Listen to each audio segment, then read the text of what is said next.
Eh,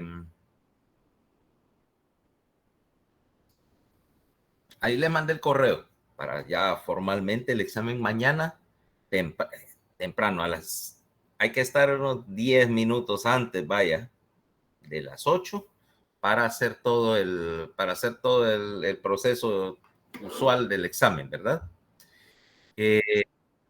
Sí.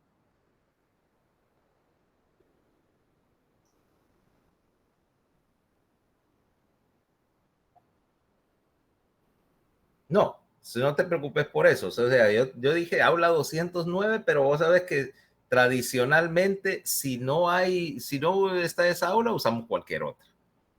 De hecho, lo que voy a hacer es que voy a buscar si hay, normalmente en el edificio 2 siempre hay aulas a esa hora.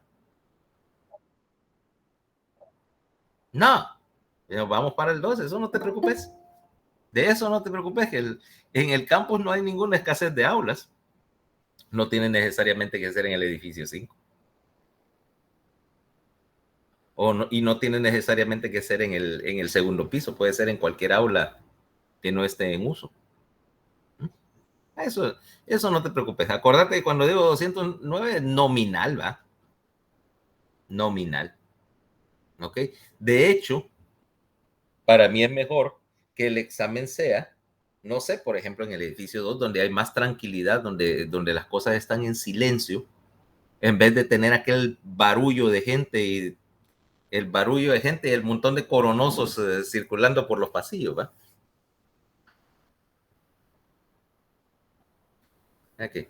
Por eso no.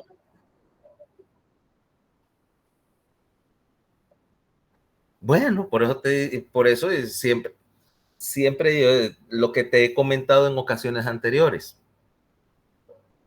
Nominalmente, nominalmente dice tal aula, pero tradicionalmente yo no doy clase en el edificio 5 precisamente porque no se puede hacer nada con ese gran ruido, pero no quiere decir que estás obligado a estar ahí por eso unos 10 minutos antes, y si vemos que no hay condiciones, que no hay aula o que hay demasiado relajo, nos vamos para otro lado.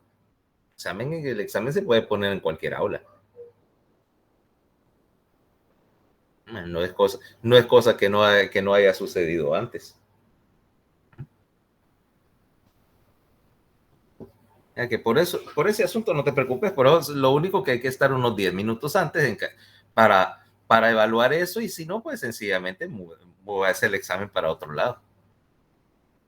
Ah, eso está, eh, digamos, es una cuestión, es un problema que no es problema en realidad. ¿Ok? Entonces, eh, más problemático sería que, como de costumbre, está el problema de la energía, porque sí, para poder encender los ventiladores. Me preocupa más la energía que otra cosa.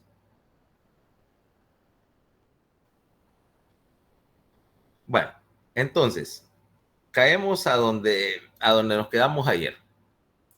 Y decíamos que habíamos llegado acá al sistema de células ganglionares, pero que no, las células ganglionares, de hecho, no todas son iguales, sino que tenemos esencialmente dos sistemas visuales. Un sistema visual más crudo, más antiguo, que son las neuronas que vamos a conocer como células X. Y un sistema más nuevo que representa las células W y las células Y. Nuevo. ¿Ok? Respondiendo a la idea de que primeramente tenías un sistema visual que servía para detectar básicamente formas rústicas y movimiento, y un sistema que maneja detalle. Las células X están manejando básicamente, eh, corrijo, estoy diciendo una tontera. Células W, perdón, y aquí las células X y las células Y. Así está mejor. El sistema de las células W, que son células con fibras delgadas,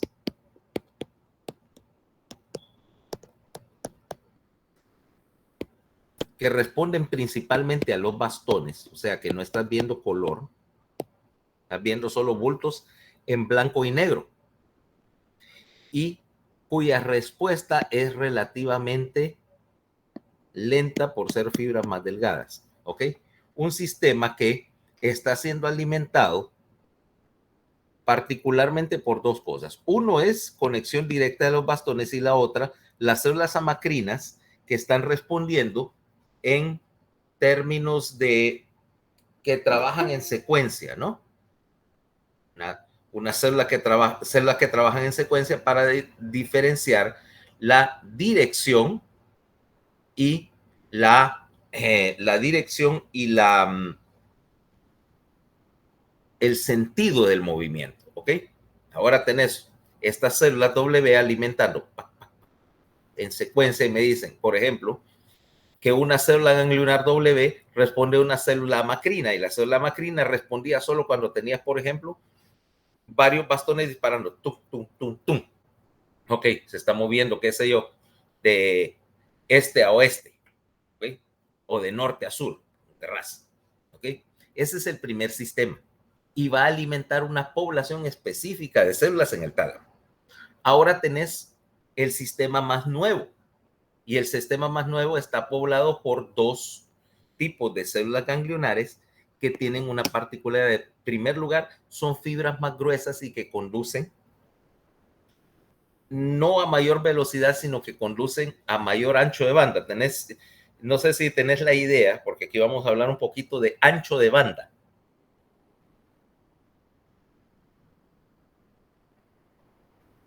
¿No?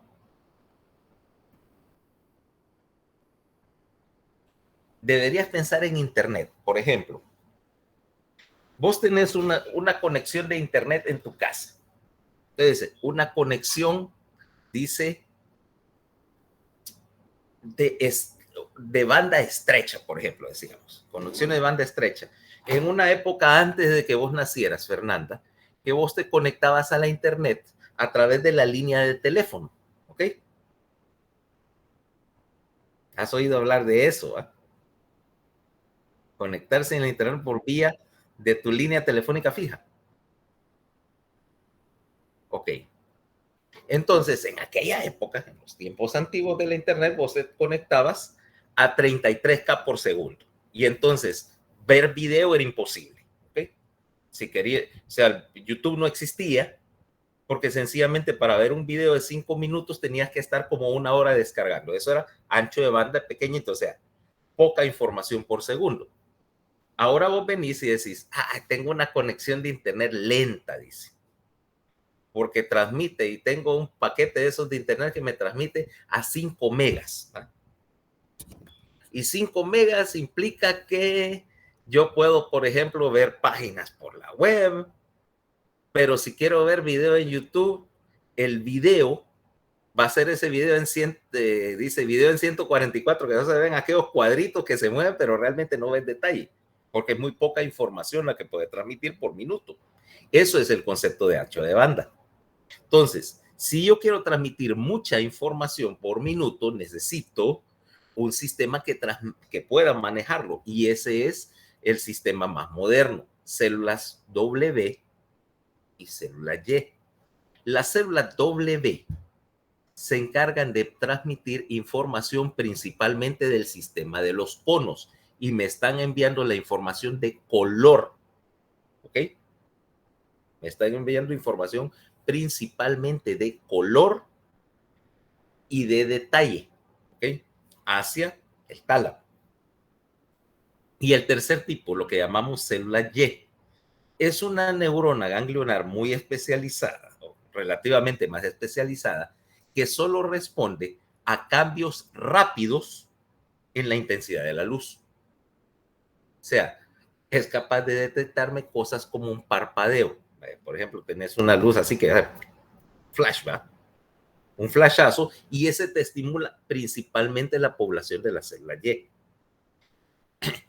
Ahora me decís, ¿por qué necesito un sistema específico para detectar cambios rápidos en la intensidad?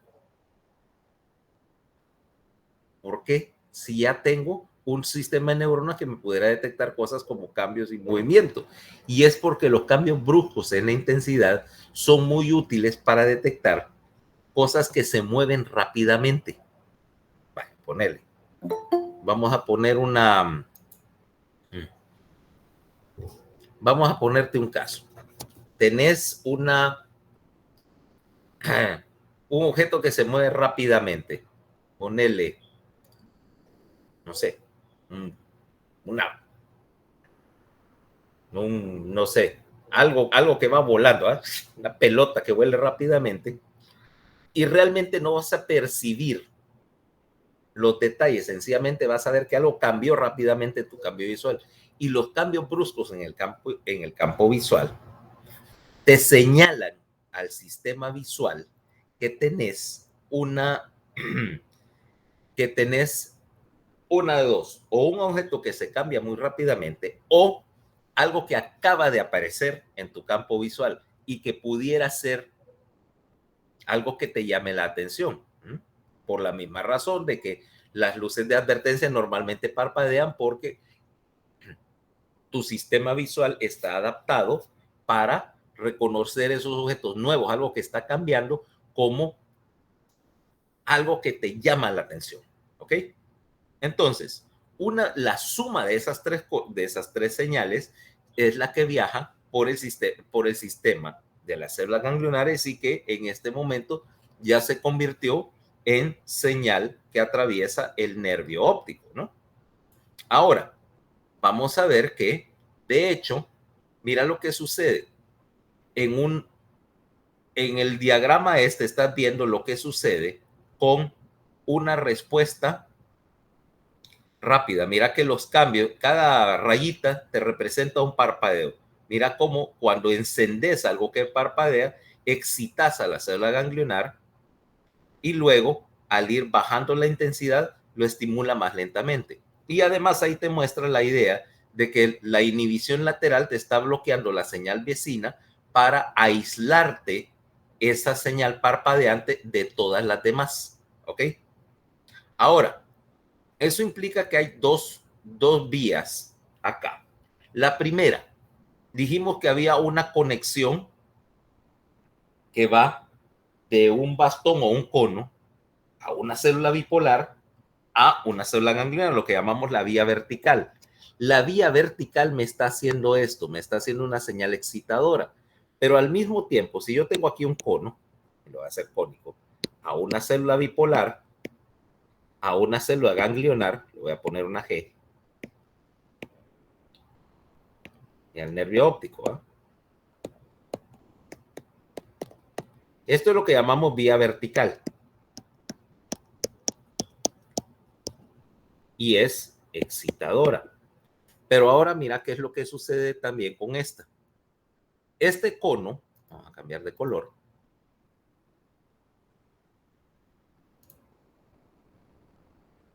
Ahora tengo otro cono, está aquí en azul. Transmitiendo hacia una célula amacrina, por ejemplo. Aquí vamos a poner la célula amacrina en rojo. La célula macrina, a su vez, me transmite a una segunda célula ganglionar, acá, G. Y esta ruta, por supuesto, sería excitadora. Pero la célula amacrina también me hace inhibición lateral. Sería esto, mira. O sea que la vía horizontal y la conexión que va de lado a lado es principalmente inhibidora. Es la manera de conectar este circuito para refinar la señal, para permitir que esta señal vertical, por lo tanto, es hiperpolarizante, mientras que la señal horizontal es despolarizante. Y entonces la combinación de estas dos vías me permite refinar la definición de los objetos. O sea que si te das cuenta, estoy haciendo un montón de inhibición lateral dentro de la retina, porque el problema es que tu óptica visual no es perfecta. Y la señal luminosa que entra no va a excitar solamente a un cono o a un bastón, me va a excitar varios bastones o varios conos dentro de una zona de la retina. Y entonces, si yo no hago esta inhibición lateral, con lo que termino es con una imagen, número uno, borrosa, número dos, deslumbrada, lavada. En inglés, es mejor la palabra en inglés aquí, washed out, ¿ok? Mira qué es lo que pasa cuando tenés sobreexcitación del sistema y estás, vaya, por ejemplo, salís a una luz súper brillante. ¿Qué pasa con los colores? Cuando estás con una luz súper brillante así puesta enfrente. Los colores se ven pálidos, se ven opacos y poco distinguibles, porque ahí sí sobrepasas, o como decís vos, ¿no? El verbo que inventaste, overwhelmas. ¿Ah? La vos fuiste y lo seguiré sosteniendo. Ok, sobrecargas el sistema de tal manera que la inhibición lateral no te puede hacer esa definición de borde de colores. Y es lo que sucede, por ejemplo, cuando salís de un lugar muy oscuro a un lugar muy claro y temporalmente tenés que esperar a que el mecanismo de inhibición lateral te ajuste esto y entonces los colores están borrosos. O sea que, en síntesis, en la retina lo que estás haciendo es tratando de refinar señal para enviarla al nervio óptico. Ahora, ¿qué va a pasar en el nervio óptico? Vas a tener que hacer ahora redecusación y redistribuir la señal. Vamos a ver qué es lo que pasa. Normalmente aquí vamos a hablar del concepto de campo visual. ¿Ok? Y cuando hable de campo visual, vamos, lo puedes evaluar de la manera más simple. ¿Ok? Lo puedes probar. Suponete que me tenés enfrente y entonces yo tapo un ojo. ¿Ok? Ahora, vos estás frente a mí. Frente a frente. Y yo empiezo a mover una luz o algo acá y preguntarte, ¿cuándo ves? Ah, ya lo veo. Quiere decir que ya entro en tu campo visual. Ok, desde otra dirección. Aquí lo empiezo a ver. Aquí empieza a verlo. Aquí está la luz. Entonces, vos puedes hacer una imagen del campo visual. Eso que te estoy diciendo, que es la manera más cruda de hacerlo, que lo puedes hacer sin ningún instrumento, es lo que llamamos medir el campo visual por confrontación. En la práctica, si vas donde el oftalmólogo, tenés un aparato llamado un campímetro que te permite medirlo. Ahora, ¿qué es lo que te reporta el campímetro? ¿Okay? Vamos a ver. Si yo pongo, y diría así, mira,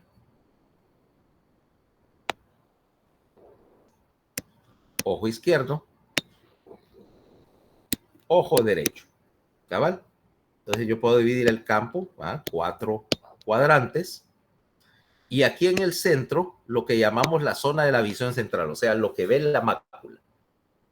En condiciones normales, si yo tengo este dibujo, diría este es un campo visual normal.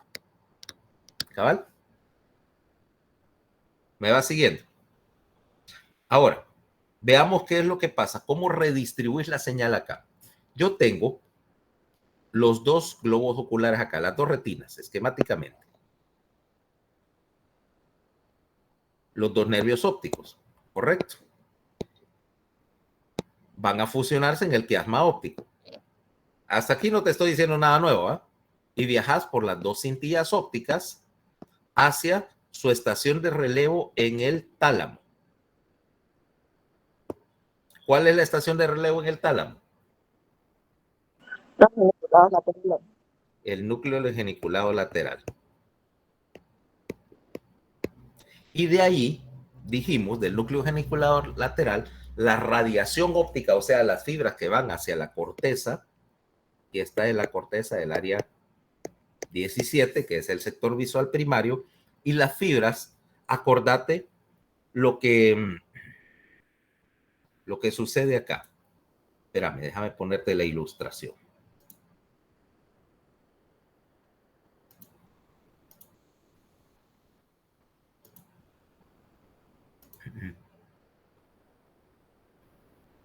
¿Dónde está ese dibujo? No, del tallo. Permitime un momentito. Acá.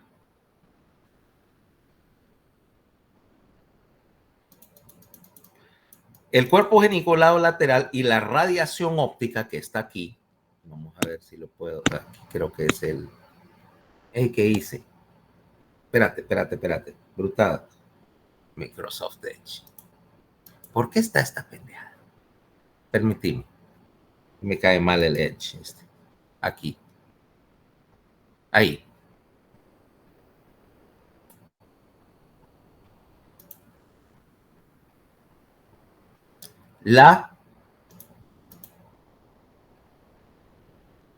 Ahora sí. La radiación óptica, mira que se va detrás de los ganglios basales y se va a dividir en dos fibras. Un grupo de fibras, lo que llamamos la banda superior, le va a dar vuelta al ventrículo. El ventrículo está aquí, mira, este es el cuerno temporal del ventrículo. La banda superior se va por adelante y le da la vuelta a la punta, mientras que la otra banda se va por debajo del ventrículo. O sea que aquí las fibras que van a la corteza se van a dividir en dos grupos. Un grupo pasa, le da la vuelta a la punta, lo que llamamos la banda superior, y la otra se va por debajo del ventrículo, la banda inferior. ¿Ok? Acordate que aquí la imagen está invertida y la banda superior me maneja la información que viene de la mitad inferior del campo visual. ¿Ok? Ahora, ¿qué es lo que sucede? Entonces aquí tengo radiación óptica. ¿Dónde está? Radiación óptica por las dos bandas, ¿va? Banda superior, banda inferior. Luego, vamos a ponértelo.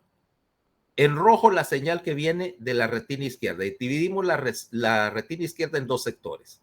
Esto es lo que llamamos la retina temporal y esta es la retina nasal, o sea, obvio, ¿va? Temporal. Aquí está la nariz o la línea media para que me entendas.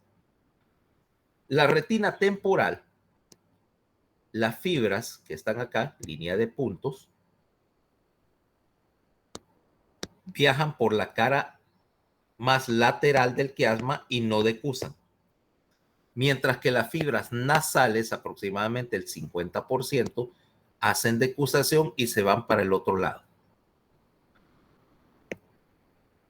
Ojo derecho. Fibras temporales, línea de puntos.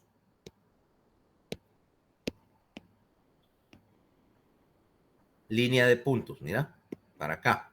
No decusan. Fibras nasales, sí decusan. Por lo tanto, al núcleo geniculado y a la centilla óptica le están llegando señales mezcladas, mira, de los dos lados, de los dos nervios ópticos.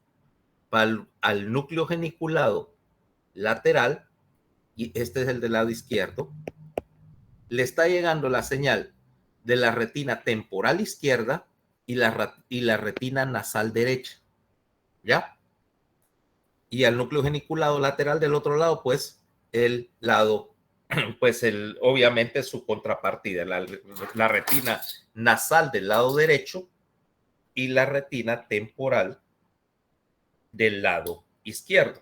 Ok, ahora, eso me implica que vos podés tener una serie de defectos en el campo visual. Y esos defectos en el campo visual van a depender obviamente de dónde lesionas el asunto. Empecemos por acá. ¿Qué tal una lesión en la retina? Obviamente que entonces vos ves y aquí tenés la campimetría. ¿Ok? Y entonces para denominar en una campimetría que tenés una lesión, vos vas a marcarlo así, mira, la parte que no se ve, la rayás. Aquí vamos a asumir que la lesión está en la retina, ¿ok? Y pues vamos a decir la retina izquierda y entonces obviamente aquí no ves nada, esta parte está perdida. No sé, tenés una lesión ocular, vaya. Una lesión ocular, tenés, vaya, en el caso más, más grosero del asunto, vaya, no sé, una herida penetrante y perdiste el ojo. Entonces tendrías esto, mira, el lado izquierdo. Aquí vamos a poner la lesión al lado izquierdo. Una lesión en la retina se vería así. ¿Qué pasa si yo te lesiono un poco más abajo el asunto? Y entonces ahora la lesión está aquí en el nervio óptico. Tenés algo que te cortó el nervio óptico. Bueno, una lesión típica que ves ahí, ¿sabes cuándo lo ves? Tristemente en los intentos suicidas. ¿Okay? Ya lo he visto pasar varias veces. Clásico cuento, viene alguien, se quiere suicidar, agarra y se va, dice, me va a meter un tiro en la cabeza, ¿ah? A suicidar así. Entonces, si yo pongo la pistola aquí y digo, ok, voy a pasar por el temporal, me voy a llevar el tallo y eso sí es invariablemente mortal, pero este tipo viene y mira dónde pone la pistola, aquí voy adelante y se lleva los nervios ópticos. El man sobrevive a su intento suicida, pero se lleva los dos nervios ópticos y queda ciego. Doctor, y en las lesiones de base de cráneo también suele perderse el nervio óptico o se conserva. Depende de la localización de la lesión. En las fracturas de base de cráneo es muy raro que tengas lesión del óptico y que sobrevivas a la lesión, porque esta parte del piso, del nervio, del piso, o sea, y de la órbita, es relativamente resistente. Y una lesión que te destruyera o que te seccionara el nervio óptico a nivel del canal óptico generalmente implica destrucción de la base del cráneo y casi siempre se acompañan de lesiones fatales del tallo o de lesión de la carótida que pasa al lado. Entonces, el mismo fragmento de hueso secciona la carótida y, bueno, el paciente no llega vivo al hospital. Lo que sí puedes ver como causa de ceguera unilateral es un tumor de órbita o un tumor del nervio óptico en sí, generalmente un meningioma que te comprime el nervio óptico y lo destruye. Entonces, si pudieras decir una lesión del óptico, pongamos ese caso, lesión unilateral del nervio óptico y tenés, acordate dónde sale el nervio óptico, sale por el canal óptico de la órbita hacia el cráneo. Y ahí en esa zona pudieras tener un tumor, un meningioma de este tamaño es suficiente para cerrarte el canal óptico y dañarte por compresión todo el nervio. Ahí sí tendrías algo así, una lesión en la cual tenés ceguera unilateral, ¿ok? Ok, Ahora, se vería así. Las lesiones del nervio óptico y las lesiones de la retina, pues básicamente tienen el mismo aspecto en la cuando hago una campimetría. ¿No?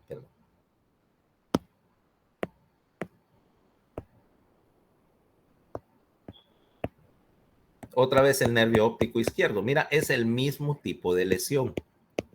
Nervio óptico. ¿Ve? ¿Ya? Perdés la visión completa de ese ojo. El otro, pues, no está afectado. Ahora vámonos más hacia abajo en el sistema y tenemos ahora una lesión en el quiasma. Quiasma.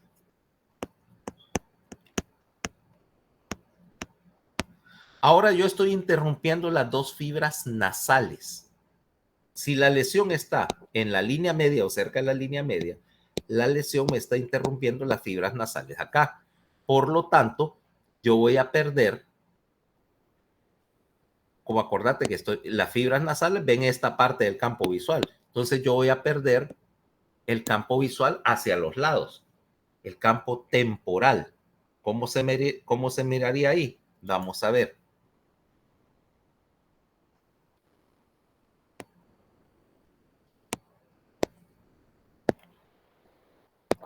Siempre, por supuesto, derecho, ojo izquierdo, perdón, ojo derecho. Como yo perdí el campo se quiasma en la línea media. Si yo tengo una lesión acá que me interrumpe las dos fibras nasales, entonces yo tengo lo que se llama un corte de campo, mira. Y ves que los dos mitades externas del campo, incluyendo la visión central en este caso, están comprometidos. ¿Ya? Entonces, esto es lo que llamamos una hemianopsia bitemporal. Y es relativamente frecuente. ¿Por qué? La lesión más común que vas a encontrar en el área de la vía óptica, de todas las lesiones que puede haber ahí, la más común es que tengas un tumor de hipófisis. Ahora, los tumores de hipófisis, por definición, están en la línea media, ¿no? Y entonces, cuando un tumor de hipófisis empieza a crecer y querer salir de la silla, solo puede crecer en dos direcciones, porque para abajo, bueno, puede crecer en tres. Para abajo hay hueso, pero es muy difícil que un tumor te erosione el hueso y se abra para abajo. Para los costados está el seno cavernoso y la dura madre del seno cavernoso son dos hojas y es gruesa, o sea que es bien difícil que rompa para los lados. O sea que la ruta preferida de crecimiento de un tumor de la silla turca es que crezca hacia arriba, empujando el diafragma de la silla, ¿no? Y entonces te levanta el nervio óptico, te estira el quiasma que está arriba y lo daña, ¿ok? Entonces tendrías un corte de campo. En la vida real, así como te lo ponen en el libro, es por decirlo la versión ideal o la versión llevada al extremo, porque realmente vas a ver que cuando tengas un paciente con un tumor de hipófisis, te voy a poner acá real y es en vez de ideal, ¿va? Tenés esto. En la vida real es un poquito menos dramático y un poco más irregular. En primer lugar, como el tumor crece de arriba, crece de abajo hacia arriba, me va a afectar principalmente aquí, mira. Ves que es irregular, me hizo un corte irregular al campo y que no siempre es simétrico. Aquí tengo el otro y me hizo un corte, este es más pronunciado y me hizo esto, mira. O sea, las lesiones no tienen que ser así perfectas como te dice el texto para que las puedas diagnosticar. Esto es más típico, mira. Entonces, el efecto final de todo esto es que tu campo visual se cierra, o sea, no ves hacia los lados. Y vaya, para ponerte un caso, esto pasó hace algún tiempo, pero para que veas cómo pasa en la vida real. Hace años, vaya, cuando empezábamos a hacer tumores de hipófisis en el hospital escuela. Y entonces llega un señor con esta historia, señor de Ceiba, me recuerdo. El señor este era una persona bien tranquila, bien cuidadoso. ¿Y qué decía? Entonces la historia iba así, mire doctor, me dice, yo manejo hace muchos años, he tenido carro, señor ya adulto, pues, he tenido carro hace muchos años y nunca había tenido un accidente. Yo manejo despacio, ando con cuidado, me fijo en lo raro en Honduras, dirían, ¿no? Y entonces llegó al hospital porque lo referían, porque el señor tuvo 2 accidentes de carro similares en un par de meses. En el primero, resulta que viene retrocediendo, así saliendo, le metió un esquinazo al carro contra un poste de luz. ¿Ah? O sea, retrocediendo, había un poste por ahí y de alguna manera ¡bra! Quebró la vía y todo. Extrañado, dice, que yo no vi el poste, ¿va? Yo no vi el poste. Dice, difícil si estaba en medio del, debía haber sido visible en el espejo, pero no lo vi y le pegué. Bueno, vaya y pasa. Días después anda manejando, se mete y de repente así le pegó costado con costado a otro carro. Y bueno, no lo vi. ¿Cómo es posible no ver un carro mientras está? Entonces el señor extrañado dice, pero si yo no ando haciendo locuras, ¿cómo es que no? Y que no lo vi, vaya. Y la discusión fue donde el oftalmólogo. El oftalmólogo, afortunadamente, alguien que pensaba, le hace un campo visual y se da cuenta que el señor tenía así, mira, súper restringido el campo visual a los lados. Súper restringido, y que esa era la razón por la cual realmente estaba chocando con todo, porque no veía los objetos que estaban a su costado. Lo mandó al hospital de escuela, efectivamente tenía un tumor de hipófisis, lo operamos, el efecto visual le mejoró y todo muy bien, pero para que sepas una cosa, cuando tenés un tumor que está creciendo así lentamente, lentamente, lentamente, a veces el recorte del campo visual, como va ocurriendo lentamente, la gente no se da cuenta hasta que ya llega literalmente a que tiene básicamente una visión de túnel, ¿ok? O sea que no necesariamente es que de hoy a mañana vas a tener una pérdida visual, excepto en algunos casos muy específicos, pero para que sepas, no todos los defectos visuales son así tan groseros como está en el libro, ¿ok? Aquí la sutileza es más allá de lo que se impone. Vamos, sigamos viendo cómo más podemos tener problemas. Ok, ahora pongamos uno mucho más raro. Uno mucho más raro. ¿Qué tal si yo tuviera algo comprimiéndome aquí de el quiasma de los dos lados? ¿Mm? Desde el costado, o sea, apretándolo hacia la línea media. Eso es mucho más difícil que ocurra, porque implicaría que tuvieras una lesión acá y una lesión equivalente acá. Sí se ha visto. A veces tenés aneurismas grandes de la carótida, que son lo que se llama aneurisma en espejo o tumor en espejo, y tenés izquierdo y derecho. Pero te darás cuenta que eso no es muy fácil de que aparezca, ¿va? Entonces, ¿qué tendrías? Ahora veamos de quiasma, pero ahora una compresión lateral. Y entonces lo que tendrías es que, como estás interrumpiendo las dos retinas temporales, perdés el campo nasal y lo que tendrías es esto, mira, ves a los costados, pero la visión cerca de la línea media está perdida. Sería el equivalente de tener un corte de campo y algo metido aquí en la nariz. Yo puedo ver con los costados, pero no veo lo que tengo directamente enfrente. Poco común, ¿no? Pero posible. Vas hasta ahorita, me vas siguiendo.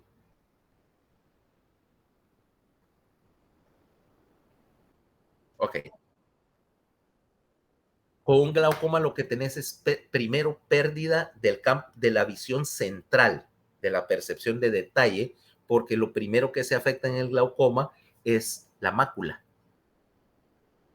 Tenés, ves también como borroso, como lavado, y eventualmente vas perdiendo la visión, pero es más, si puede ser simétrico si son los dos ojos, o asimétrico si el glaucoma está en un solo lado. Mira, la otra cosa que te da pérdida de la visión central y pérdida rápida de la percepción del detalle, porque se empieza a lesionar la fobia, es algo más común en la gente de cierta edad, que es lo que se llama degeneración de la mácula o retinopatía. ¿Cómo es la otra?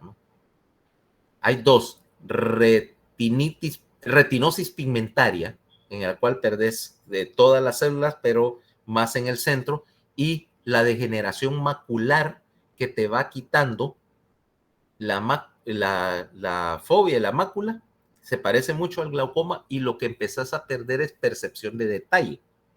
Mi mamá tiene una degeneración macular ya, tiene 80 años, y entonces ella no está ciega, pero lo que pasa es que ya, como quien dice, ya no ve claramente los detalles. Entonces, por ejemplo, lo que te das cuenta es que, ah, como le gusta la televisión, entonces se fue a comprar una televisión más grande y le pusimos el zoom a la pantalla para que pueda ver de cerca la cara de bobo del presentador de Canal 6, que no sé por qué le gusta eso, ¿ok? Y que, por ejemplo, ya no mira la pantalla del teléfono.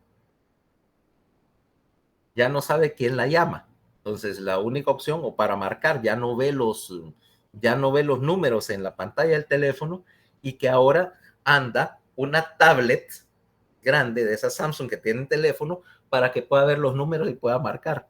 ¿Ok? No sé, no sé, supongo que se va a retirar, entre otras cosas, pero yo creo que ya no puede leer nada. Doña Carmen. Carmen se llama, no Isabela. No, no se ha retirado. No tiene intención. Dice que se va a retirar, pero no tiene. Ahorita anden viendo cuánto le toca su jubilación. No cuándo, porque ya le debería haber tocado. Tiene 80 años. La verdad es que no quiere dejar la escuela.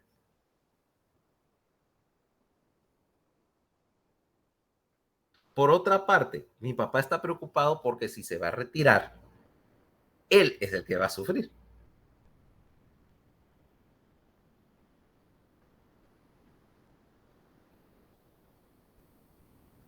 Él es el que va a sufrir porque mi mamá lo pone a hacer cosas en la casa.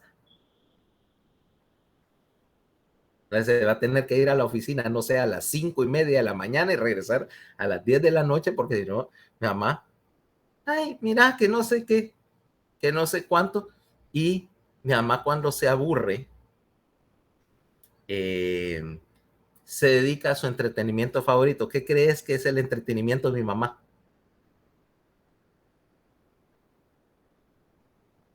O el hobby de ella. Irse de compras. O sea que sale caro tenerla en la casa. Y no solo se va de compras, sino que como no maneja, nunca manejó, entonces hay que andarla llevando por todos los moles de San Pedro Sula. Mi papá ya no quiere. Al fin y al cabo también tiene más de 80 años y ya es, y tiene medio siglo de andarla carroceando por todos lados y ya no quiere llevarla. A mí que ni me miren más.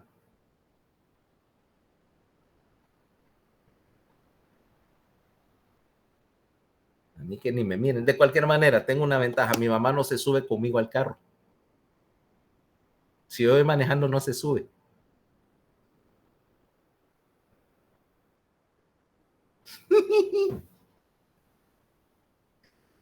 Rápido y furioso.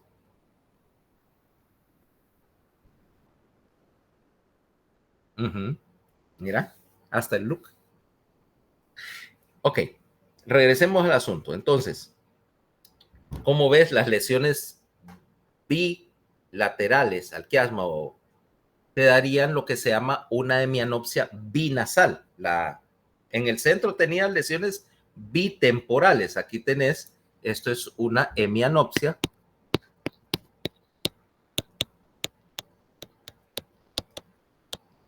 binasal. No es muy común, ¿va? Te podrás imaginar que encontrar esa condición, que se llene la condición de algo que te apriete el quiasma desde ambos costados, no es muy fácil de hallar. Sí pasa, pero no siempre. Ahora, vámonos para acá, espérate.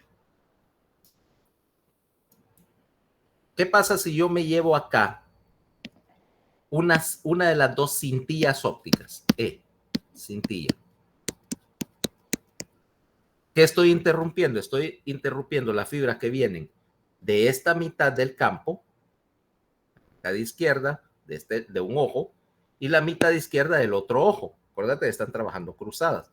Y entonces tendría una pérdida de ambas mitades del campo visual. O sea que verías esto, lo que se llama una hemianopsia homónima. Aquí tengo. Entonces aquí te voy a poner, vamos a ver, ¿dónde estaba el dibujo? Cintilla óptica.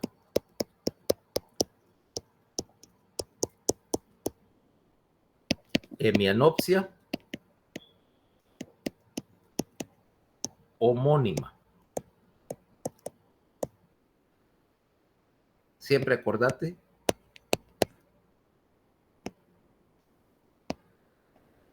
Ahora, yo lesioné la cintilla izquierda y entonces pierdo las dos mitades derechas del campo. Mira, hemianopsia homónima. Las dos mitades del campo. Ahora, en la vida real, esto implica que cuando esto suceda, este defecto del campo va a ser más notable. ¿Por qué? Porque este campo está superimpuesto a este. O sea que yo pierdo detalle en el sector central y pierdo y tengo un área que no veo hacia la periferia del lado contrario a donde yo tengo la lesión. Y una lesión de cintilla sí es más fácil de concebir. Por ejemplo, una lesión unilateral que me afecte solo una. Entonces tengo hemianopsia homónima. ¿Okay? Vámonos más allá. Fíjate bien, ahora vámonos más atrás y vamos a lesionar el núcleo geniculado lateral de un lado. O sea, volviendo al cuadro, ¿qué tal si yo lesiono acá? Mira, F, el núcleo geniculado lateral.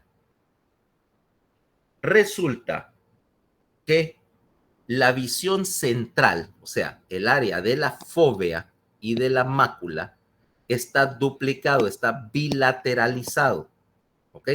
O sea, recibo señal de ambos lados. Y cuando yo tengo una lesión del núcleo geniculado, por la manera en que está alambrado el asunto, tendría algo muy parecido. No, esta no. Pero hemianopsia homónima.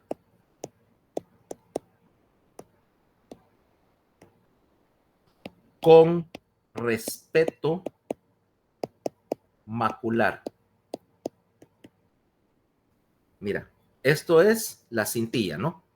Ahora mira el núcleo geniculado.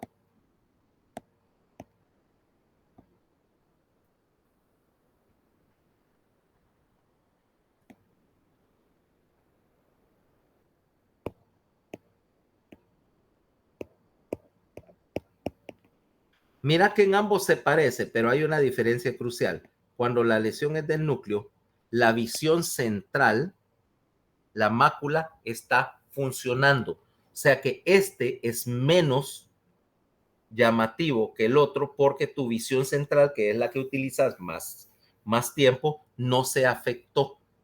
Las lesiones del núcleo geniculado y más distales en el sistema terminan siempre con un respeto de la mácula. O sea que hay diferencia entre una y la otra. ¿Ok?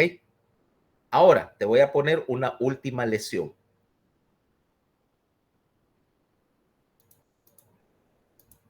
¿Qué pasa si yo me llevo ahora G? La radiación óptica y en particular me llevo esta, la banda superior. Lo que esta parte donde tenemos acá en la banda superior, espérate, ¿dónde estaba? En la banda superior, acá ves que hay una parte donde te dije que da la vuelta. Esta parte se llama el asa de Meyer. El asa de Meyer. Y lesionar el asa de Meyer te da un defecto campimétrico bien especial. ¿Y por qué lo menciono? Si me dirías, no es primero porque es común que lo causemos, más que ocurrir espontáneamente, que lo causemos. ¿Cómo? Dame un momentito, una pausa de un minuto y te voy a explicar qué es lo que pasa cuando me llevo el asa de Meyer.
Bueno, mucho mejor. Entonces, ¿dónde estábamos? Así, con el asa de Meyer. ¿Por qué me interesa esto? Porque, como te decía, eso es una cuestión que muchas veces es provocada.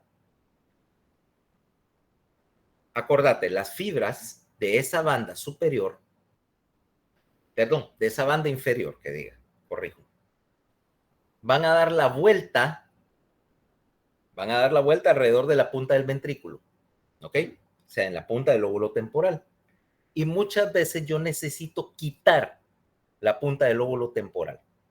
En principio, vos me decís, ok, para no lesionar el asa de Meyer, yo puedo, desde la medida de la punta del temporal hacia atrás, yo pudiera quitar 3 centímetros del lóbulo y todavía la estoy respetando. Pero en la vida real a veces el asa se va un poco más adelante y no siempre uno tiene la opción de decir, me voy a quedar en 3 centímetros, por ejemplo. Caso que comentaba en otro momento, que vaya, por ejemplo, vos tenés una contusión del lóbulo temporal y una hemorragia del lóbulo temporal, tengo que quitarlo para descomprimir, para mejorar la presión intracraneal. O que voy a trabajar, por ejemplo, un aneurisma o un tumor que está detrás del lóbulo temporal y yo tengo que quitar tejido para entrar por ahí, porque no tengo otra ruta. Entonces, chapea el lóbulo temporal y con ello me llevo las fibras del asa de Meyer. Entonces, como me estoy llevando la bandeleta esa del asa de Meyer, lo que voy a tener es un defecto campimétrico muy interesante. Vamos a ponértelo acá. No, acá.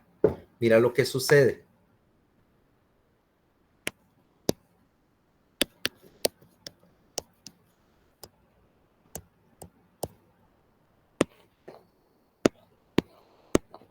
Voy a hacer lo que se llama una cuadrantanopsia superior. Este tipo de defectos se llama una cuadrantanopsia homónima superior. Acá. ¿Ves que solo es un cuadrante? Entonces,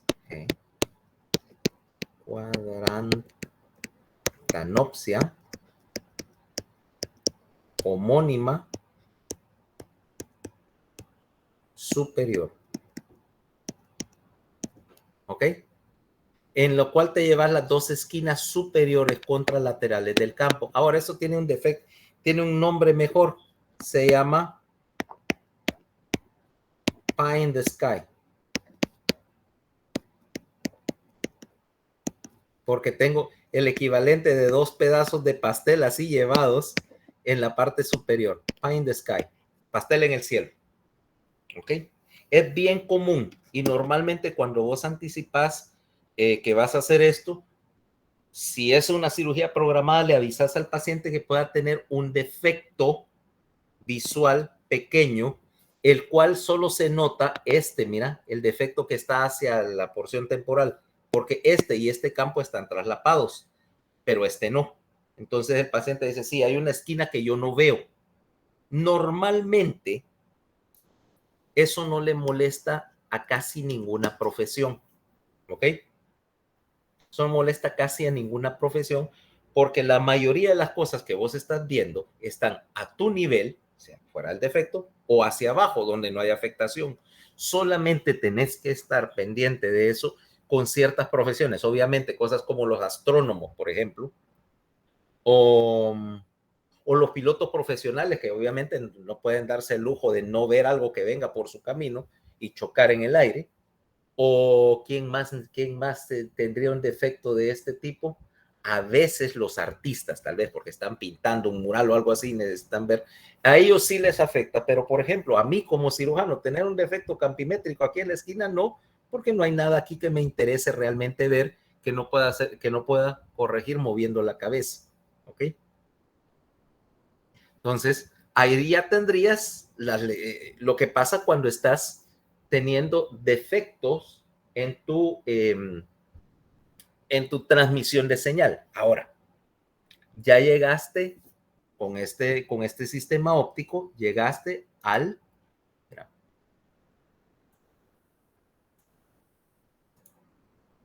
llegaste a el núcleo geniculado. ¿Y qué está pasando en el núcleo geniculado? Porque si vos pensabas que en el núcleo geniculado solo íbamos a tener, ¿cómo se llama? Solo íbamos a tener relevo de señal y que solo era una estación para dar la vía, ya a estas alturas te darás cuenta que vos vas a hacer más allá de simplemente redirigir señal a través del tálamo. ¿Qué crees que vas a hacer ahí, por ejemplo? ¿Qué podrías hacer con la señal visual, aunque la hayas filtrado en la retina? ¿Qué puedes hacer con ella en el tálamo? El comparar para no mandarle toda la información a la corteza. Primera cuestión, vas a comparar la información para hacer dos cosas. La primera es correcto, no tener que meterte, todo ese montón de información. Pero, además de compararlas, para descartar el sobrante, vas a hacer otra cosa. Yo tengo un objeto, pone un vaso, y yo lo tengo enfrente. Ahora, si yo cierro este ojo y cierro el otro, el objeto parece moverse, ¿va? Parece haber movimiento. ¿Por qué? Porque los dos retinas no están exactamente en la misma posición y la imagen es ligeramente diferente. Ahora, yo utilizo esa diferencia de la imagen, eso se llama paralaje, para calcular la distancia al objetivo. Esa distancia me sirve, uno, para retroalimentar al sistema visual y al lóbulo parietal de cuál es la posición de los objetos en el espacio. ¿Ok? Ubicar, este está más lejos, este está más cerca. Si el paralaje se hace más grande, ese objeto se acerca a mí. Si el paralaje aumenta, si el paralaje disminuye y el objeto parece tener menos diferencia entre la posición en sus dos ojos, se está alejando. Y esa es mi principal información para hacer el cálculo de las distancias. Ahora viene Fernanda y utiliza ese paralaje para, por ejemplo, calcular cuando se está acercando mucho, qué sé yo, a la pared del garaje para no pegarle al carro. ¿Correcto?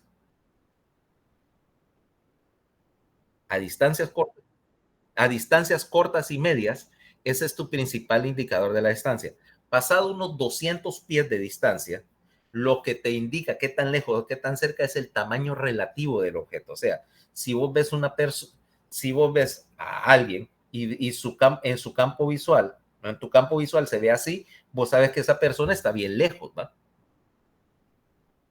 Está bien lejos si lo ves de este tamaño. No, a menos que tengas una compañera realmente chaparrita, ¿va? Okay. No, pero bueno, pero sí, ahí en la facultad yo sé por lo menos de una que casi se le aplica, ¿va? No voy a mencionar nombres.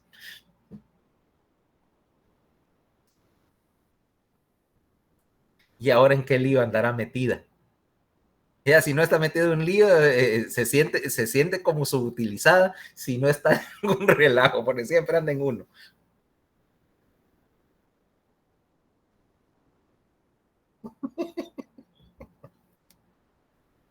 Ok, bueno, entonces, en primer lugar, estás utilizando esa diferencia para descartar, estás midiendo la distancia y estás enviando esa información de distancia y posición hacia una porción muy antigua del sistema, hacia el colículo superior para calcular la dirección y el movimiento de los glóbulos oculares de la cabeza. O sea, es la entrada principal al sistema del fascículo longitudinal medial para la posición de la mirada y para la posición de la cabeza. O sea que estás haciendo, en primer lugar, eso.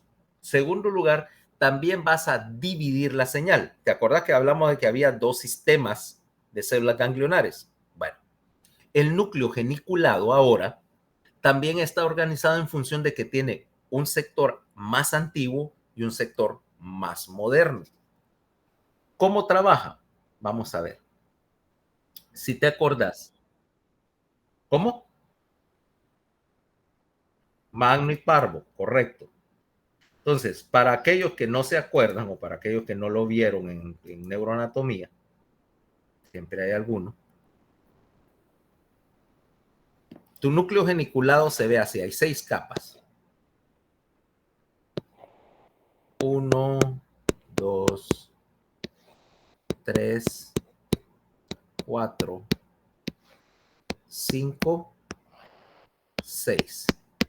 Entonces dijimos, señales de un lado están entrando a las capas 1,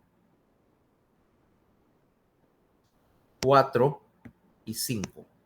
Mientras que las señales del otro lado, para compararlas, 6, 3 y 2. ¿Correcto? Ahora mira, el sector 1 y 2, o dame uno de los que lo que vamos a llamar el sistema magnocelular, está alimentado por las células W. ¿Okay? Células W, y entonces este sector con células grandes, por eso con neuronas grandes que llaman magnocelular, está respondiendo al movimiento y a la presencia de objetos. Y del sector magnocelular va a salir hacia 2 sitios la señal. Uno hacia la corteza, área 17, y la otra hacia el colículo superior y el techo mesencefálico, o sea, el sector tectal y pretectal. Pretectal y tectal. ¿Ok? Mientras que las capas 3, 4, 5, 6 están siendo alimentados por las células X y las células Y. ¿Para manejar qué? Color y detalle. Y estas alimentan directamente a la corteza visual.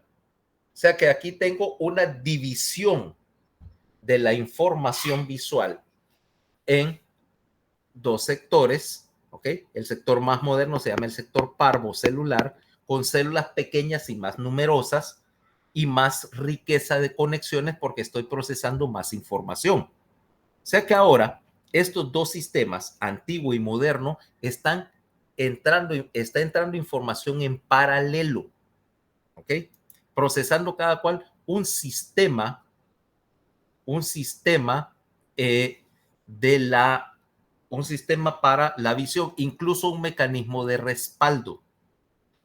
Si yo tengo una lesión en el núcleo geniculado lateral o una lesión en la radiación óptica que me afecta la corteza, hay una vía alterna que va del núcleo geniculado al colículo superior, del colículo superior hacia la corteza asociativa. Y vos me dirás, ¿por qué tengo que pasar señal visual sin pasarla primero por la corteza visual primaria? Ok, eso responde a 2 cosas. Primero, veamos esa parte, el hecho de que existe una ruta alterna para la visión y qué pasa con ella. Si yo pasara toda la información, como dice, por el camino oficial hacia la corteza visual y de la corteza visual primaria a la corteza asociativa, en particular hacia las áreas 19 y 7, que son la corriente visual dorsal, eso implica que tengo que pasar la señal y meter una demora. ¿Ok? Ahora, eso no es necesariamente lo más práctico cuando vos querés detectar rápidamente un objeto que se está moviendo en el campo visual porque, acordate, era un sistema defensivo.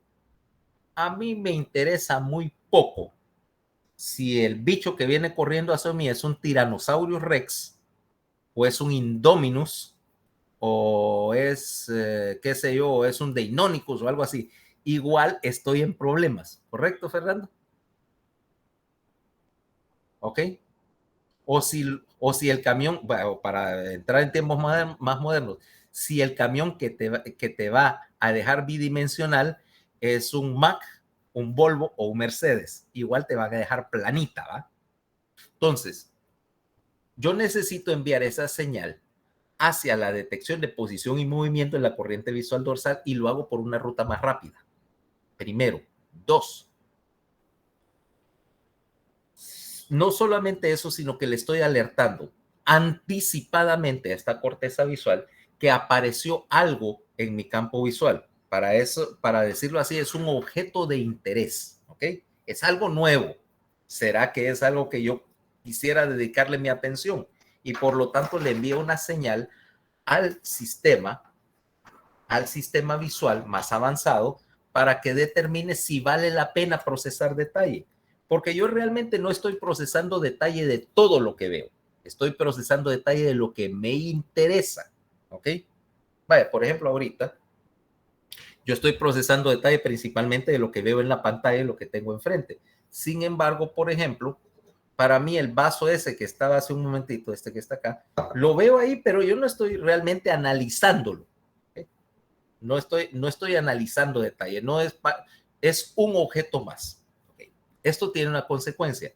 Me permite a mí detectar objetos, en particular objetos que se mueven u objetos en mi campo visual y detectarlos sin necesidad de verlos, porque para mí ver algo implica reconocer todas sus características visuales. Y de hecho, como me estoy saltando la corteza visual primaria, eso me permite un fenómeno que se conoce desde hace tiempo. Los ciegos que aparentan ver. ¿Ok? Veámoslo de esta manera. Tengo una persona con una lesión de la corteza visual y está legalmente ciego. Si yo lo mando del oculista y le hacen una prueba campimétrica, dicen, no, este señor está ciego, le hacemos la prueba, le pones enfrente el Defpotec y no puede leer ni la primera letra, etcétera, ¿va? A toda definición está ciego. Sin embargo, esta persona es capaz de navegar por su casa y de repente hay no sé, va por el pasillo de su casa y alguien puso un obstáculo, hay una gran caja y esta persona sencillamente lo capé, navega alrededor de él y sigue. No se queda viendo, no es que está ciego, ¿cómo es que se dio cuenta que ya estaba una caja? No es que está, no, él no conscientemente no ve el bulto. Si vos le preguntas por la visión o lo que vos estás viendo, por ejemplo, es un proceso consciente que implica toda esa filtración. Y por ejemplo, ahorita conscientemente supongo que estás viendo mi cara en la pantalla y reconocer los detalles que me identifican como tal. Y eso es percepción consciente.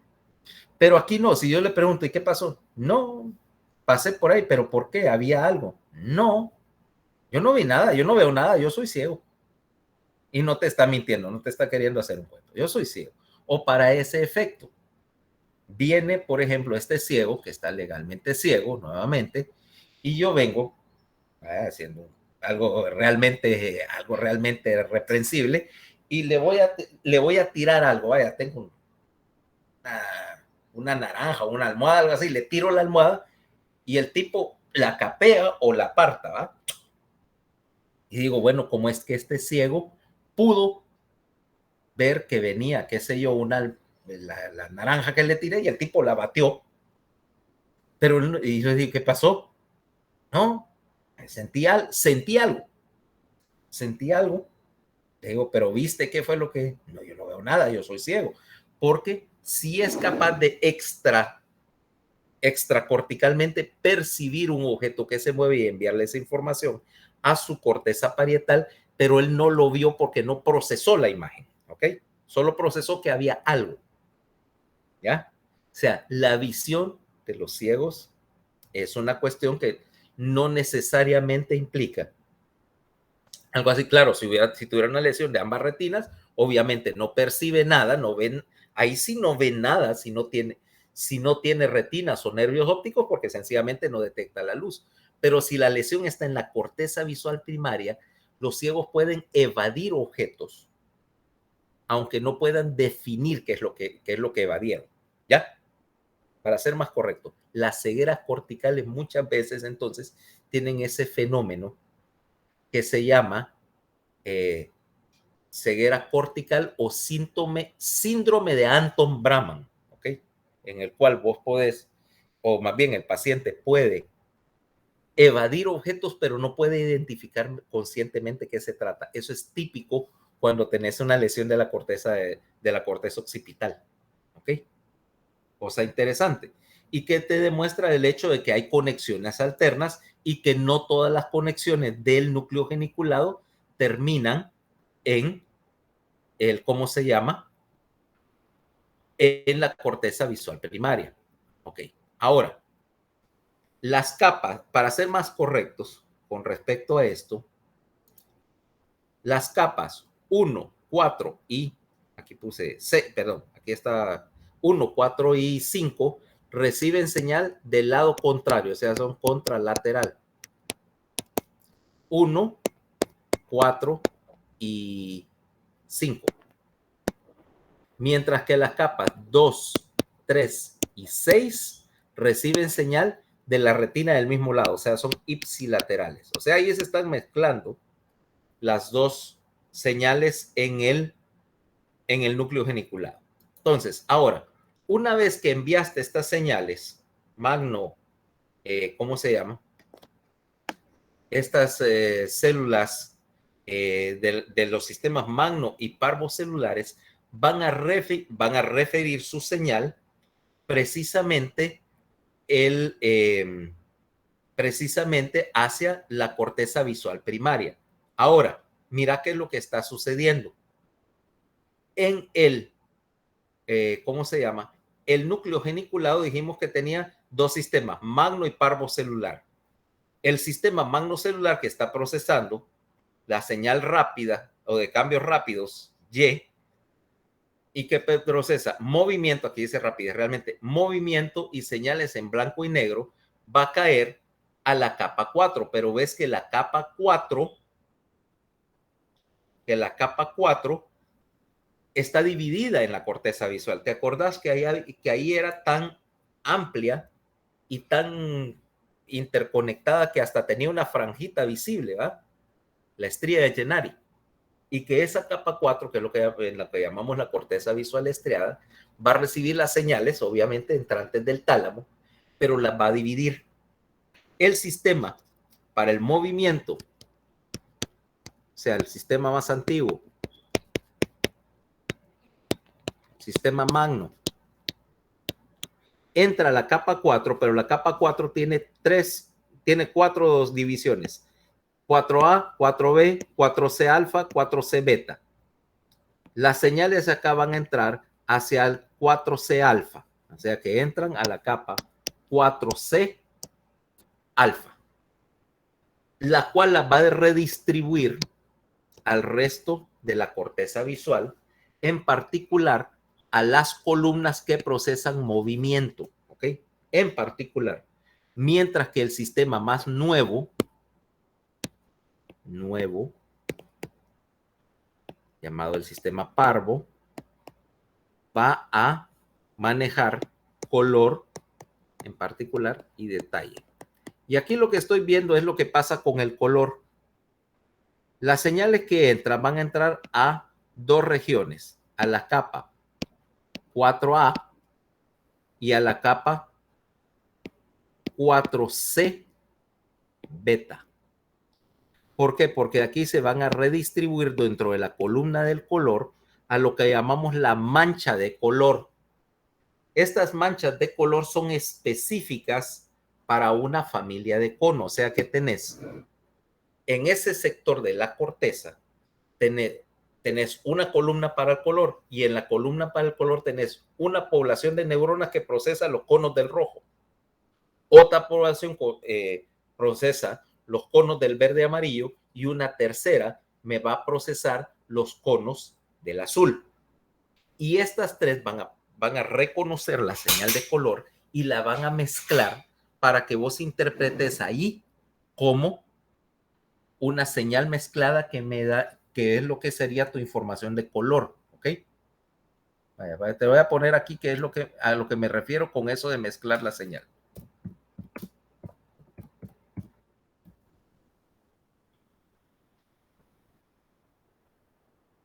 Aquí mira qué es lo que sucede. Esto implica, mira cómo van los colores rojo, azul, amarillo, verde, etcétera. y que entonces, por ejemplo, cada color es la suma de una señal de rojo, de una señal de azul, de una señal de verde amarillo. Mira, de este verde amarillo feo puesto acá. Entonces, mira, cada color es la suma. Puedes decir X rojo, X, mira, X de azul, X de verde. Y cada mancha de color me está procesando uno de estos. Una mancha para el rojo, una para el verde, una para el azul y la suma, por ejemplo, rojo, amarillo, y me van a dar cian, magenta, la suma de los tres me da blanco. Entonces, por ejemplo, si yo tengo un estímulo, 50% de la señal es verde y estimuló la mancha del verde, 50% estimuló la mancha del rojo, pero no hay azul, entonces, la mezcla de los dos, yo lo veo como amarillo. Mezclo rojo, luz roja con luz azul, tengo una luz de un color magenta. Mezclo las tres, tengo blanco, y así por el estilo, ¿ok? Entonces, al grado que aquí estoy procesando color, pero de hecho ahí en la corteza del área 17, ¿te acordás que teníamos más columnas que eso? ¿Cuántas columnas había ahí? Fernando, ¿te acordás? No sé. En la columna visual, en la corteza visual primaria, en el lóbulo occipital. Porque ahí es donde voy a enviar esa señal del núcleo geniculado. 6 columnas. Entonces, acordate, en primer lugar, la corteza ahí es retinotópica. O sea, está organizada de tal manera que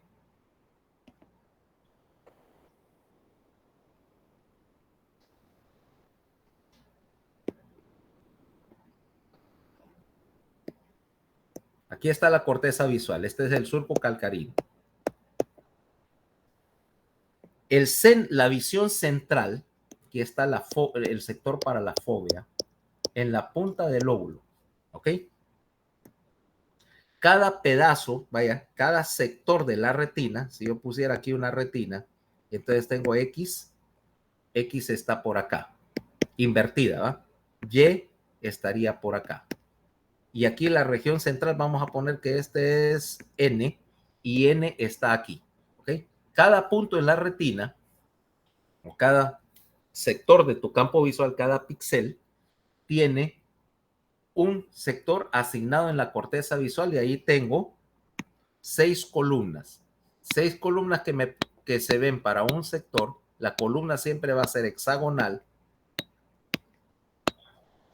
y voy a tener entonces esta organización. La primera esta es la de color, que ya dijimos. Dentro de la columna de color voy a tener organizadas manchas para los 3 tipos de conos. ¿Ok? Luego voy a tener, y este está entrando señales de las células, por supuesto, del sistema Parvo. Tengo otra columna acá que me está manejando movimiento. Movimiento que me está recibiendo señal del sistema principalmente magno. ¿Okay? Pero tengo más columnas que reciben señales mezcladas de los dos sistemas. Perdón. Acá. Una columna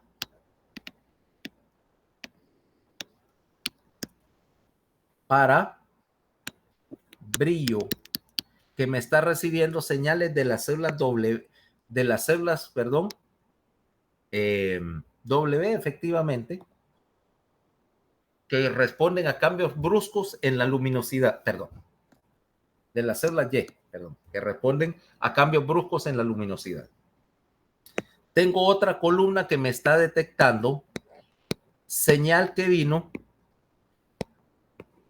de esa. ¿Te acordás que te dije que una población de las células amacrinas me estaba respondiendo a cambios en los cuales habían hecho mucha inhibición lateral y me habían detectado que había un contraste, ¿va?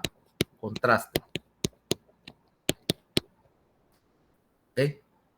Otra columna más acá, que viene alimentada principalmente del sistema magno. que me está detectando formas. Señal que vino también de ese paquete de células macrinas, me detecta formas simples, o sea, me detecta, por ejemplo, bultos, rayas, líneas, formas geométricas simples de algún tipo, ¿ok?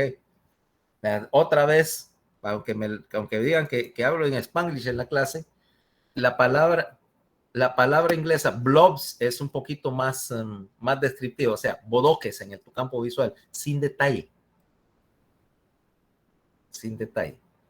La resolución de detalle va a ser producto de que tenés que reprocesar esos componentes. Entonces tengo formas, color, movimiento, brillo, contraste y otra más alimentada por por ese filtrado que hiciste en la retina, detección de borde. Ahora, por ejemplo, mira lo que pasa con la detección de borde. Aquí lo vamos a hacer con la pantalla. Déjame poner un poquito. No, no es esto.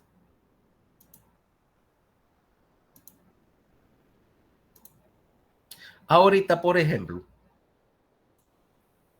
la cámara no está haciendo detección de borde, aunque vos sí, por supuesto. Ves, por ejemplo, el borde claro entre mi camiseta y el color beige o algo así de la pared que está detrás, ¿correcto? O el borde acá entre como halo bueno, que ya me tengo que rasurar la cabezota, oscuro versus la pared de atrás o versus el blanco de la pizarra.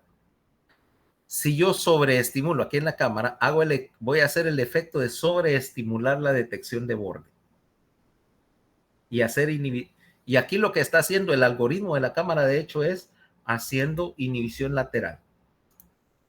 Cuando hago esto, mira, ahora se ve bien definido el borde, porque de hecho el programa de la computadora está haciendo, mira, cómo estás aislando mi contorno de todo el resto de la imagen que ahorita, bueno, lo borró y lo está ignorando, ¿verdad? Eso es lo que hace detección de borde, te ayuda a diferenciar un objeto de otro.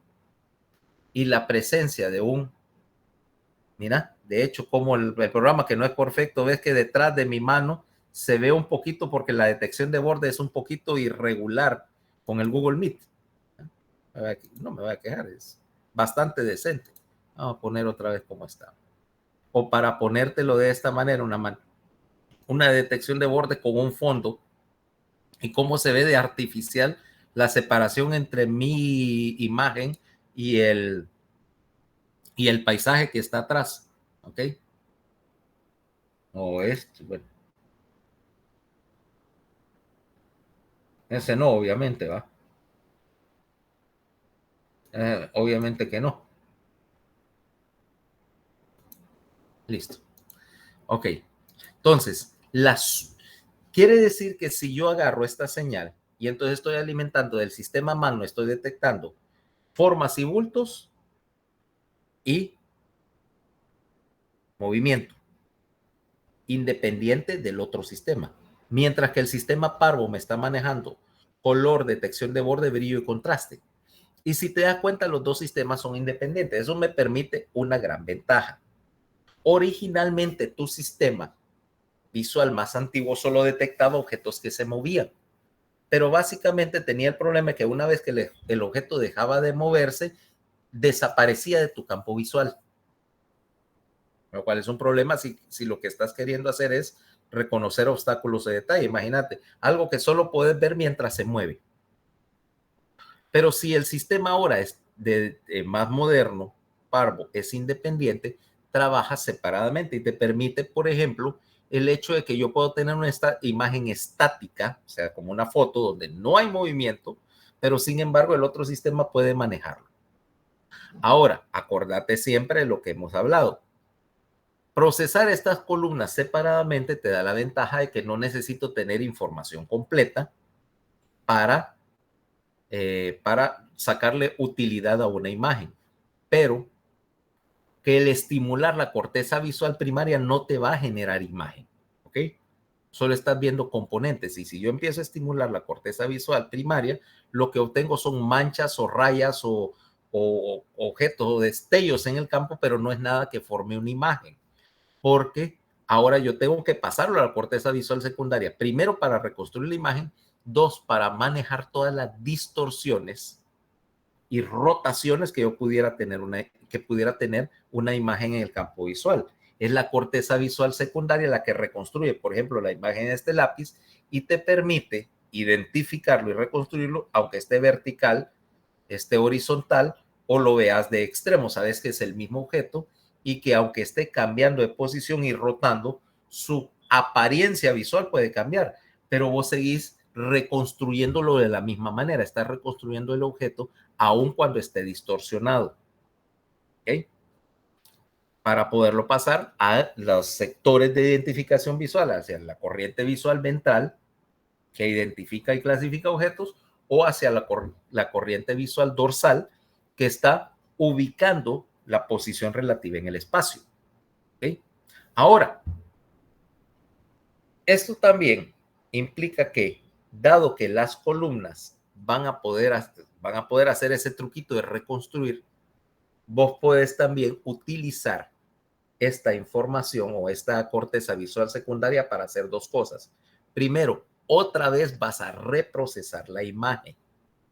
Y para reprocesar la imagen te permite, uno, rellenar los espacios en blanco, o sea, añadir detalle o reconstruir detalle que tal vez no pudiste percibir directamente. ¿Correcto? Vaya, por ejemplo, tomemos el caso. Vos ves una cara, Fernanda, a unos 50 metros y reconoces a la persona, bueno, dueña de esa cara. ¿Me reconocerías a mí a 50 metros?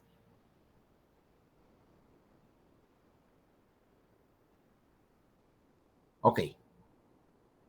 Sin embargo, a esa distancia, tu sistema visual no es tan preciso como para distinguir todos los detalles de mi cara.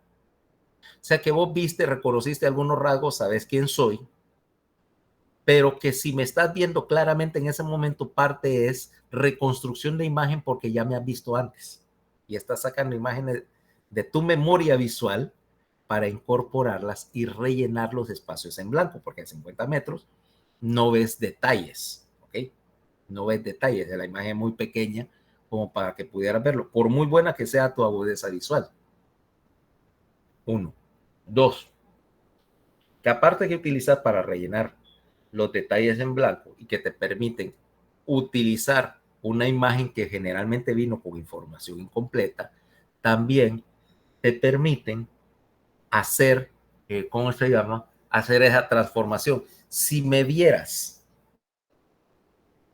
mi cara y la imagen, no sé, hago algo con la cámara y me vieras al revés, igual me reconocerías, ¿no? Precisamente porque esa es la idea de tener un sistema visual que reprocese la imagen después de que la reconstruiste. Para eso es que tenés tu corteza visual asociativa, para reconstruir y reprocesar otra vez más la imagen y poder corregir defectos. Es más, como ese es un sistema que es capaz de aprender, entonces eso te explica que el fenómeno que había dicho hace unos días, que eh, si usas anteojos y dejas de usarlos por un par de días, tu agudeza visual aparentemente mejora. Dicen, ¿cómo es que mejoré y me quité los anteojos? Que ahora miro mejor que ayer y debería ver por lo menos igual. Pero es porque tu corteza visual aprendió o está reaprendiendo a reconstruir una imagen. Dice, veo borroso porque ahorita no me puse el anteojo. Veo completamente borroso. Ok, métele más inhibición lateral para clarificar los bordes y que la imagen se mire aparentemente más nítida.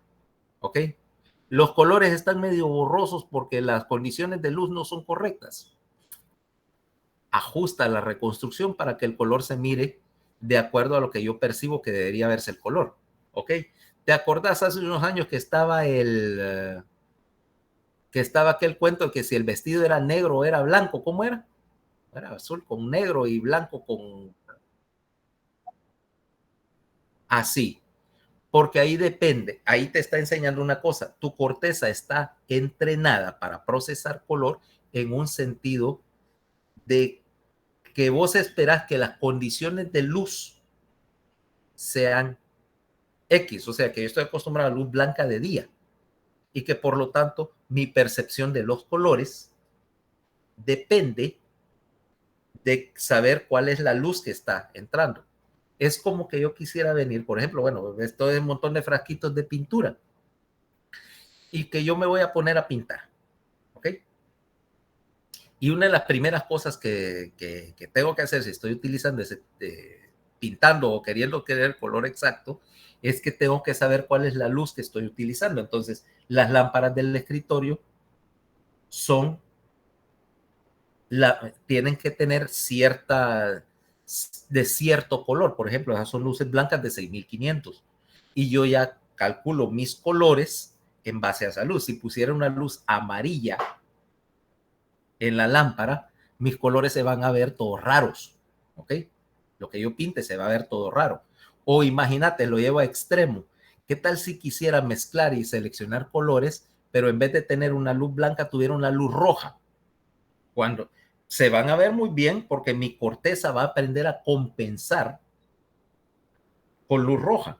Digo, se ven bien con luz roja porque estoy, por así decirlo, descontando el efecto de la luz. Pero cuando lo ponga a la luz del día me voy a dar cuenta y decir, ay Dios mío, ¿qué hice esto? Esto es un color de pesadilla, ¿va? Lo que yo pensaba que era, ¿cómo se llama? Azul, resulta que es morado.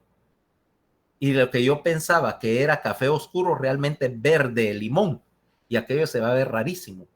¿Por qué? Porque tu corteza asociativa también está compensando para el color. ¿Okay? Está compensando para el color, está compensando por la presencia o ausencia de movimiento, está compensando la distorsión. O sea que el proceso visual no terminó en la corteza primaria. Todavía tuviste que reprocesarlo antes de mandarlo a los sectores para identificar objetos. ¿Ok? Entonces, bueno, hasta ahorita, ¿cómo vamos? Nadie tiene dudas. Está claro el asunto. Está clara hasta ahorita el tema. Ok. Entonces, si no tienen preguntas, hasta aquí lleguemos. ¿Ok? Hay más cosas que ver. O sea, lo interesante, o por lo menos lo que yo siempre he encontrado interesante de la neurofisiología de la visión, es que hay un montón, de cosas, vaya, un montón de cuestiones en términos de proceso ahí. Y algo que incluso hasta hasta el día de hoy, ¿cómo se llama? No lo puedes hacer con computadoras. Tu sistema visual evolucionó de tal manera que, en 600 millones de años nada lo compara, ¿va? Nada lo iguala. Y eso es lo que lo hace interesante. Ahora, tenemos que parar en algún punto y yo creo que este es un buen punto para para terminar con el tema. Entonces, si no hay nada más que hablar, entonces mañana 7:45, algo así, unos minutos antes, aula 209. Como vos decís, Fernanda, que si hay problemas, bueno, en 10 minutos bien hallamos otra aula. ¿Okay? De hecho, tal vez si yo llegué antes ya voy a tener una escogida para decir, miren, vámonos para aquella. ¿Okay? Recuerden que tienen que andar sus respectivos protocolos de bioseguridad, etcétera, y que recalcado y recontrarrecalcado, lo único que yo permito que esté en su escritorio, recuerden, va a ser lápiz, pluma, borrador, etcétera. Por favor, si necesitan corrector, lleven el suyo. A mí me cae mal, pásame el corrector, préstame un corrector, porque disrupcionan a los demás del examen. ¿Ok? Y que por supuesto, por practicalidad, no permito la entrada de ningún tipo de aparato electrónico, en particular teléfonos y similares al examen. ¿Ya ven? Entonces, si no hay más que hablar, no, sí hay una cosa más que hablar, el laboratorio.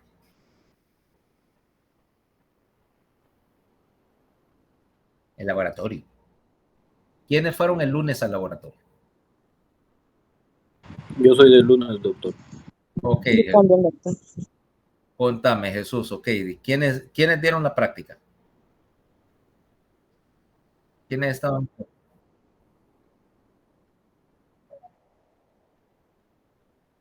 Cristian. Ah, sí, Cristian Ordón. Cristian, no. Cristian Rodríguez. El alto. Ah, no, Cristian Ordón, ya sé quién. Ya sé. Cristian, Gabriel Ordóñez. Es que yo me acuerdo. Okay. Es que yo por Gabriel me acuerdo de él. Ok. ¿Qué tal? ¿Empezaron en tiempo? Ok. ¿Cubrieron el pretest? ¿Quién expuso esta vez? De usted. Y las presentaciones de ustedes no han comenzado todavía.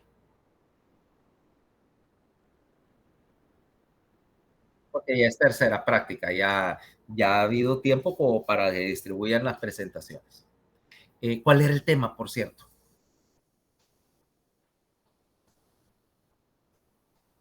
¿Qué estaban tratando en esta práctica?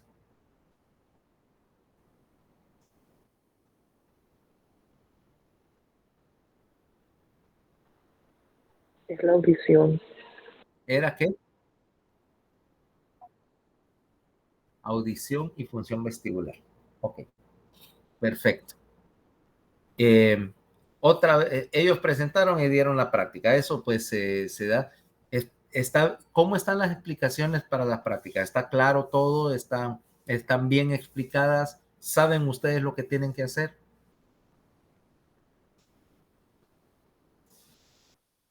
Okay. O sea, podés seguir la práctica de acuerdo a las explicaciones, tanto de ellos como las del manual. O sea, si el manual es utilizable, como se ha estado trabajando en él. Ok, ok. No, pues sí, sí, sí. La idea es que se haga algo de buena calidad. Por eso pregunto yo, porque las revisiones y ver qué funciona y qué no funciona, qué partes la gente se queja y dice, no entendí esta práctica no, o no sé cómo hacerlo. No hubo post-test, supongo. Siguen con la misma idea de no ponerlo. Siguen con la misma idea de no post-evaluar. Bueno, ok. Creo que siguen con la idea. Lo del post-test, mira, es sacrificable siempre y cuando recalculen el puntaje. Lo de que los alumnos presenten, yo creo que sí es indispensable. Bueno, eso es el lunes. ¿Y el martes? ¿Quiénes fueron el martes? ¿Quiénes son el grupo del martes? Yo voy a Marte, doctor. Vos vas el martes por ti. Yo también. Ok. ¿Empezaron en tiempo? Es la misma práctica, ¿verdad? Porque puede que no estén en fase. Es la misma de audición y vestibular. Sí, lo mismo. Ok. ¿Empezaron en tiempo? Sí. Ok. ¿El laboratorio está correctamente? ¿Tenía lo necesario? Sí. Ok. ¿Había pretest? ¿Hubo pretest? Sí. Ok. ¿Quiénes eran los instructores? Eran Marcela y habían más, pero solo ella dio la presentación. Sí. Ok. Ella fue la que presentó y solo ella presentó. Ajá. Y solo ella presentó. Sí. Bueno. Entonces, ustedes, aparte de desarrollar la práctica, según está en el manual, ¿qué más hacen ahí? Aparte del pretexto, obvio, vaya, la práctica. ¿Alguna otra actividad?